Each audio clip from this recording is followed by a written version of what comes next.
is 21 minutes past 1 in New York, and we are back for a new week. New week, new goals, and let's make this week a blue one.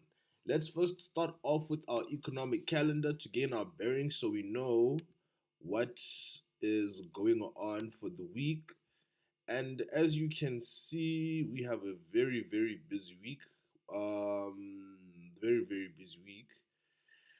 We've got for today two red folder announcements. We've got the IMS manufacturing PI number and as well as Fed Chair Powell speaking.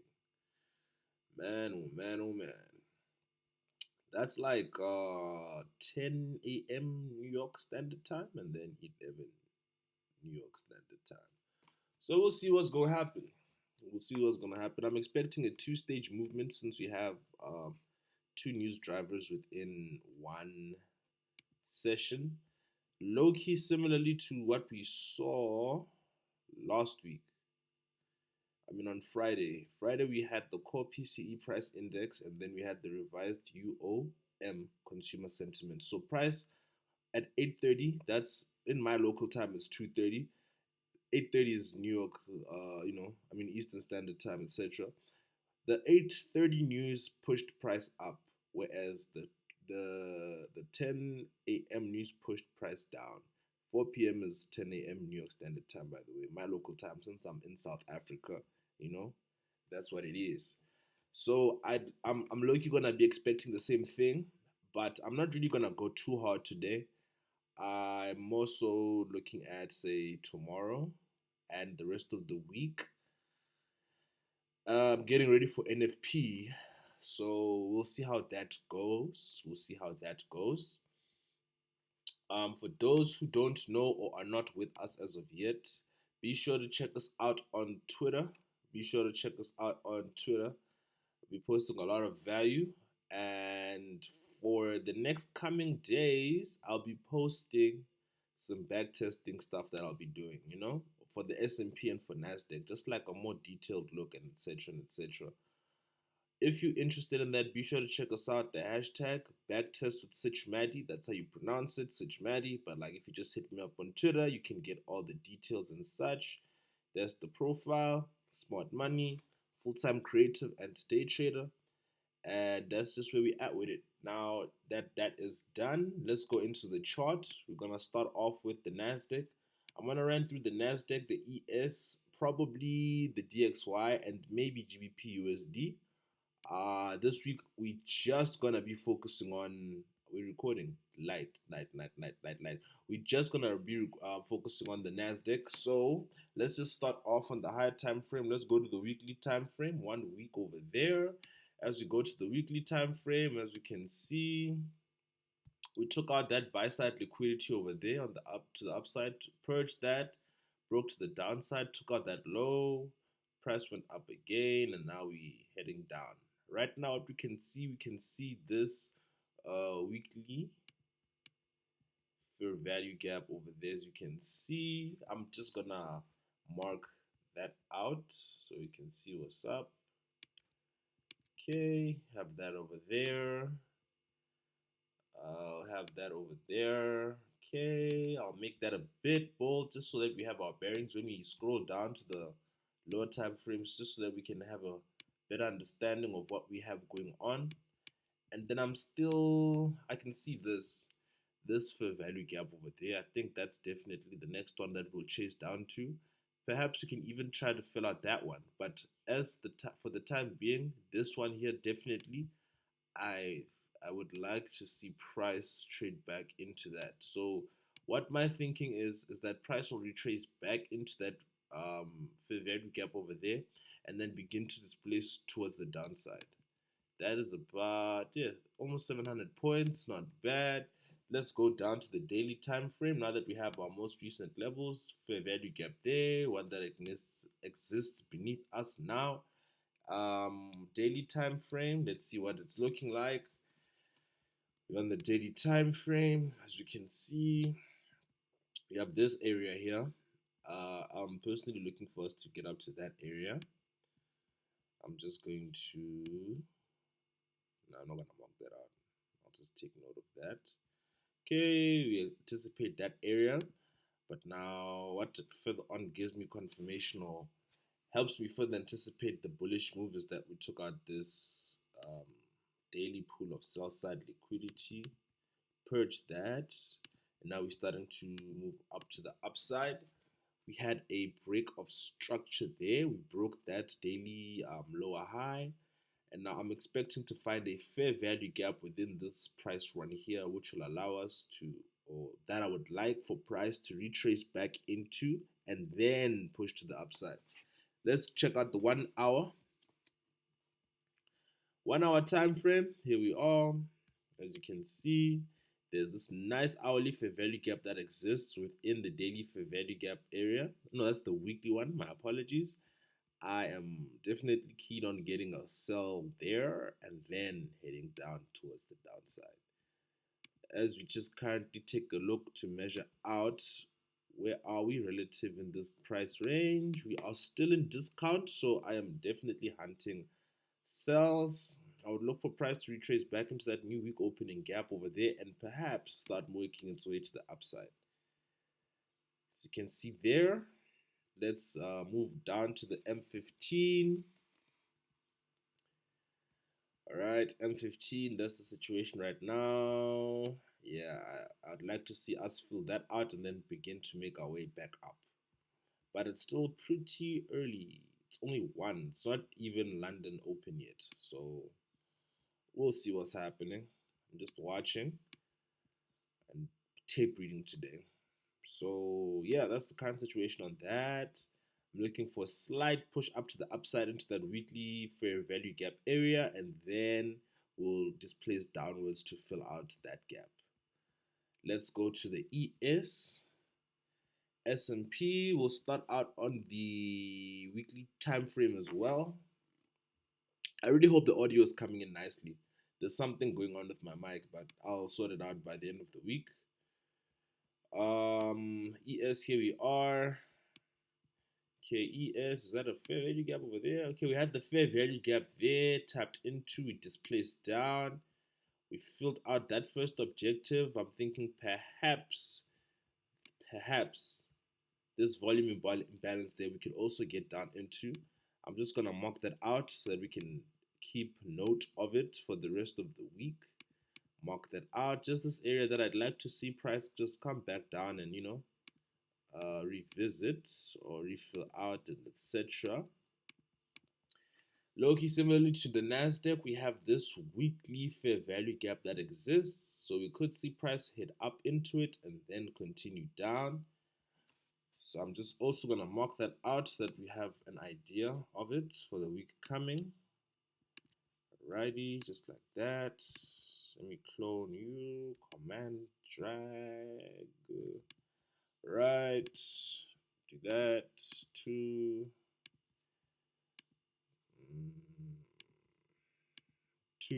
bit. Now let's go down to the daily time frame, take another look, see.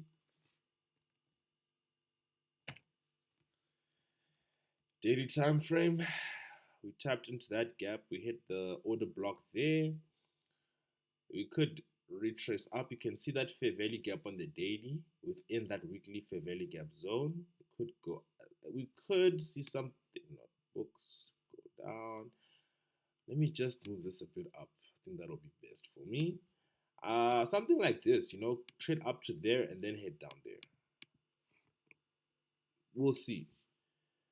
We'll see what happens. Let's go down to the hourly time frame.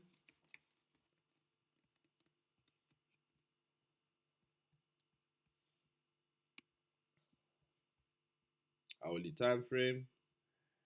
There's liquidity there going up into that. So yeah, maybe trade down and then shoot up.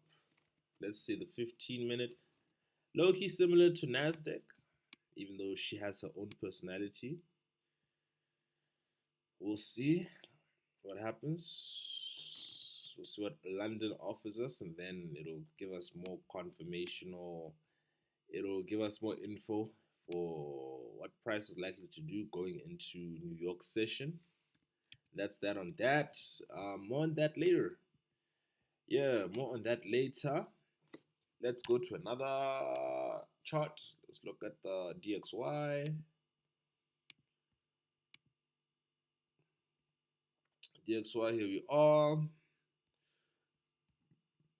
I'm still definitely, oh, pardon me for the burp. For the DXY, I am bullish. I am most definitely bullish. Here's our weekly draw. That gap that exists there.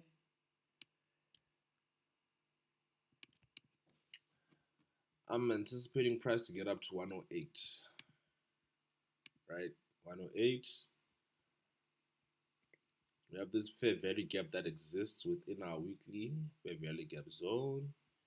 That's definitely where I see price hitting off to. As you can see here, we traded down into that fair value gap. Beautiful wick, and now you can see price is heading up. Definitely 106 is what I foresee the DXY piercing. That would put us in a risk off scenario. So if the DXY is bullish, I expect foreign currencies and as well as other risk assets such as our indices and gold and etc.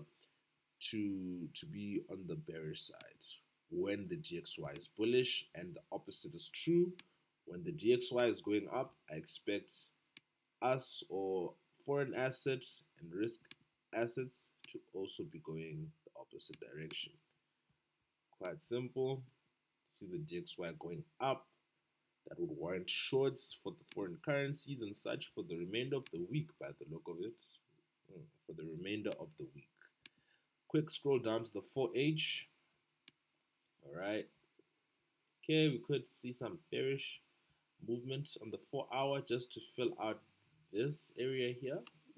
And then that would sort out all the inefficiencies between that low and this high. And then we'd be all clear to target that fair value gap and as well as the highs there. So I'm just gonna put this and apply defaults to it, just so that we know. Apply default setting with blah blah blah. Yeah, I'm looking to see something like this down there and then proceed to the upside. While we're here, if you're not subscribed, be sure to subscribe us. If you're not following, be sure to follow us on Twitter. Instagram account loading. Beware of scammers in the comment section as well, guys. I've noticed that they're coming in with the full heat, which is kind of cool. That's how I know that we're doing something right. If we have the scammers and bots coming into the comment section, you know. But yeah, please be woke, people. Please be woke. I will not reach out to you. I will not text you. I won't DM you. I won't. None of that. None of that. So that's the situation with the DXY. Let's go down. Let's look at the euro. Let's do the euro, right? Let's do the euro. Go to the weekly time frame. I haven't looked at the euro in a while, hey? Have not looked at it in a while. The euro on the weekly, we bearish, man. We are so bearish. Looking to fill out that. Mark that out. Then we mark this out. Yeah, man, euro, we are most definitely trying to go bearish. That beautiful bearish movement. Look at that. Look at that. Let's just go to the 1 month time frame. New month. Let's see how the weekly candle was like. Okay, we can see there. We are definitely going down. I'm definitely bearish on the euro. On the week, no fair value gap there. It's just been, you know, nice and steady decline. Nice and steady decline. At least that pool of sell side liquidity underneath this low, realistically speaking, that would be our next target. So that sell side liquidity, let me just dash that a bit. Sell side liquidity, bottom center. Yeah, that's definitely where we would be targeting next for the week. Okay, that's about 75 points. Or take pips. Apologies, pips. Points are for indices. Pips, it's for currencies. Yeah, I'm looking for bearish movement. So let us hunt our bearish setups. Scrolling up, that's the target. Yeah, we tapped into that fair value gap, so that's that on that. Let's say the 4 hour time frame. Here we are. Okay.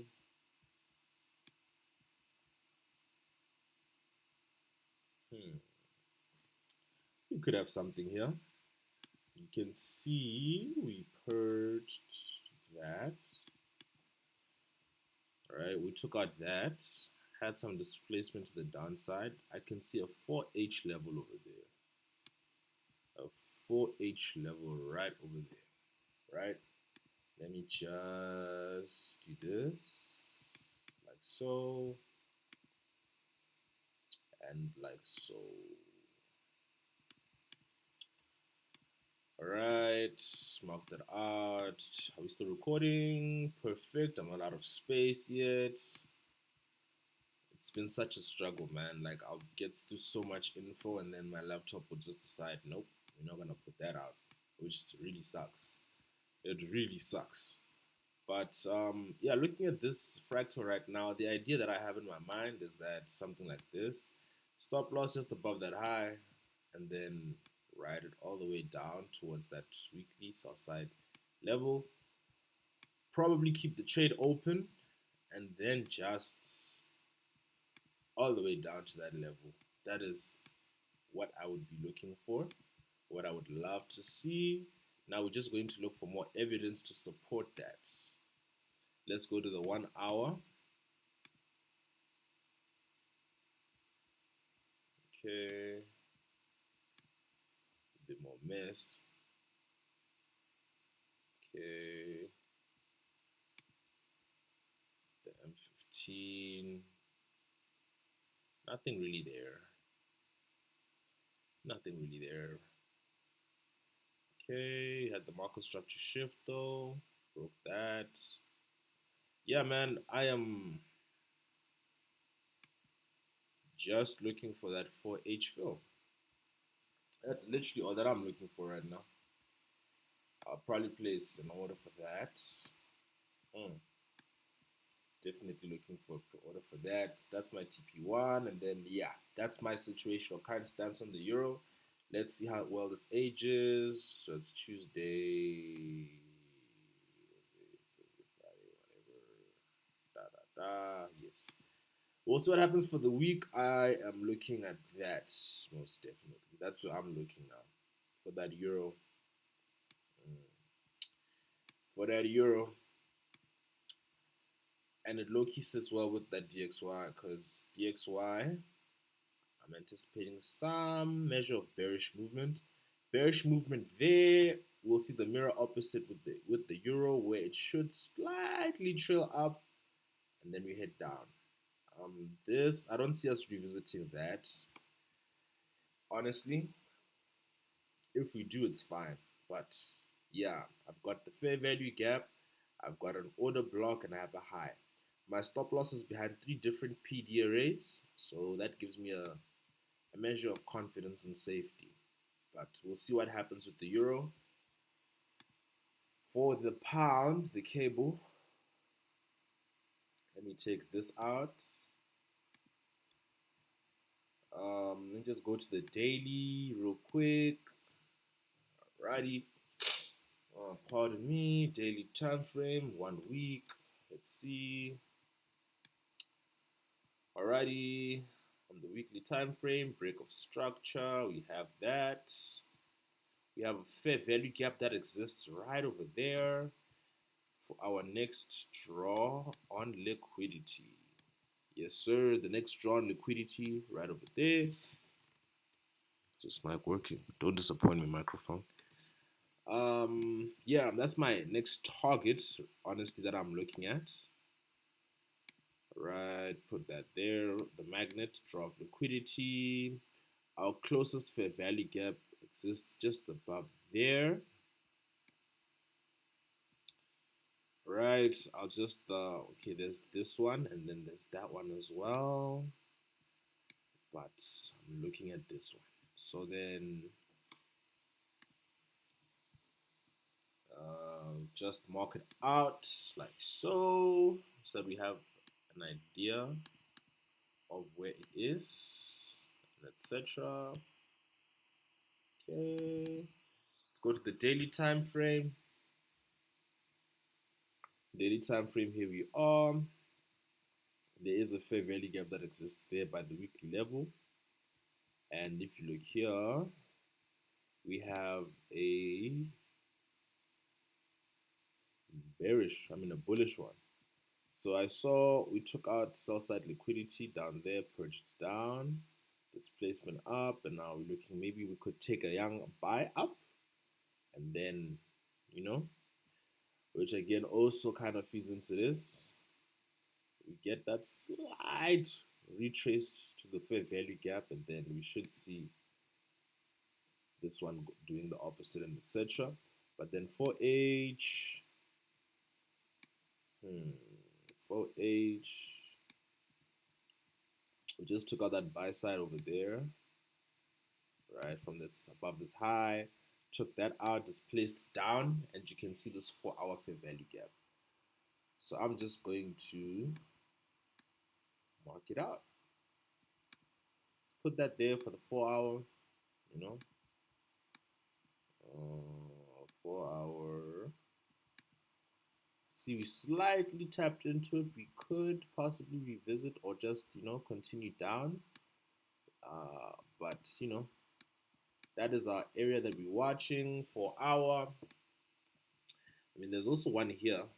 So it's either one of two things. Price could either go down, tap into that fair value gap on the 4-hour and then move up, or we could trace up and then go down. Not too sure. We're going to see what's going to happen, but I'm leaning more towards this bullish one here and then riding it up to that daily or weekly fair value gap area, and then we reverse down to our overall target there. So a young va. That's what I'm leaning towards. Let me see. As you can see there, but you could also just, hit something this side. So this one, I'll just watch it, I'll just see what it does really. But I'm leaning more towards the bearish trades though, in line with the overall trend. That's what I'm looking for the cable. And then now we got. Let's take a quick glance at oil, man. Oh, I don't do oil no more. Never mind. Yeah, I broke up with it. Boohoo. I just want to focus on my indices. Crypto portfolio looking good. Bitcoin had a nice pump. We're up to 28,000. Beautiful pump. Okay, nice. XLM at 11 cents. XRP at 52. Elgrand at 10. XDC at 5. I need to buy more of XDC. I need to buy before it's too late. Quant as well. Quant, I am looking, or I am anticipating, looks like they're about to go bullish, but I'm anticipating. I'm waiting for it to come down to this weekly fair value gap area. That's the only price I'm interested in for Quant. I want it to come down there, and then I'll ride it back to its all-time high. It's about a 471% increase, Not bad. That's what I'm personally looking out for. Yeah, it should come up, hit that fair value gap, and then boom, just hit down. Just further on, hit down. So just maximum patience. I'm trying to get the best possible buy-in price that I can find, and it's almost that time. So that'll wrap up this overview of what I am personally watching out for this week. I'll probably be with y'all later on for some more updates, and then we will see where we are at with it. As always, thank God for the skill, and in the words of my mentor, be safe.